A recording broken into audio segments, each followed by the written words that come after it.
It's one of those things that even from the beginning of your singing training, there's this thing on the horizon. One should end up in Germany for at least part of one's early career. To be honest, I see why. It's been absolutely incredible for me. I'm doing a lot of different repertoire, some that I never thought I would sing, but it actually turns out to be quite perfect for me. And some that I knew already, and then some that I've been wanting to do for years, and finally I get the chance. Start learning German early. The tricky part is that when you're working at an opera house in Germany, in one of the bigger cities, most of your colleagues are not German. You're speaking Italian, you're speaking French, you're speaking a lot of English.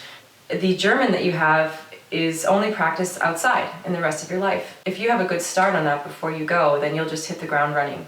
If you don't, you might not learn it as quickly as you think, because you won't be using it as often as you would use English in North America. If you don't have a manager, you want to find a way to get one as soon as possible, because what that will allow is for you to more easily access all the spontaneous last-minute opportunities that they have there. Definitely put the feelers to the ground and make that a priority when you arrive. It'll make your life a lot easier and it'll open a lot of doors. But having a fest to begin with is a great start. That's an awesome way in. And you don't have to have a manager to get one. They can come through competitions like Jeunesse Musicale, through young artist programs, the International Meistersinger Academy near Nuremberg, which was run by my singing teacher, Edith Wiens. You're going to be busy, busy, busy, but it's going to be a lot of fun.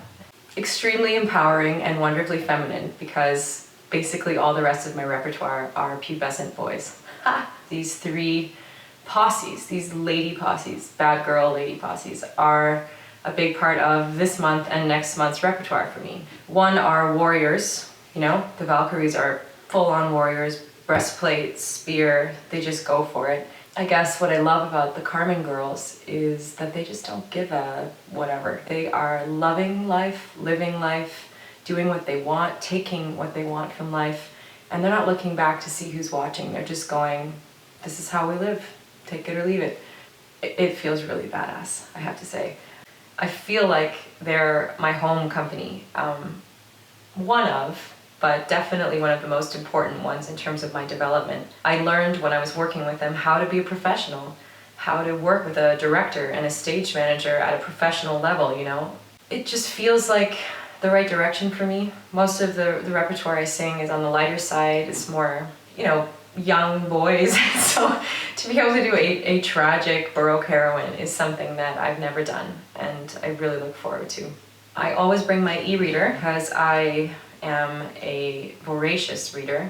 My titanium spork. It's so handy, and it's so light and thin and compact, so I keep it in my purse. Oh, I also have this really awesome Swiss Army tool that has a little bit of everything. It doesn't have a spork, but it has scissors, tweezers, knives, it has a pen, a ruler. I have this really nifty face mask thing called the humidifier. When you wear one of those on the plane, they come over and they're like, oh my God, can you breathe? Are you okay? And I'm just like, I'm an opera singer, don't worry about me. I don't know if I've ever really asked myself that. I guess it's just because I love it, and I can't imagine my life without it. I knew I would do this.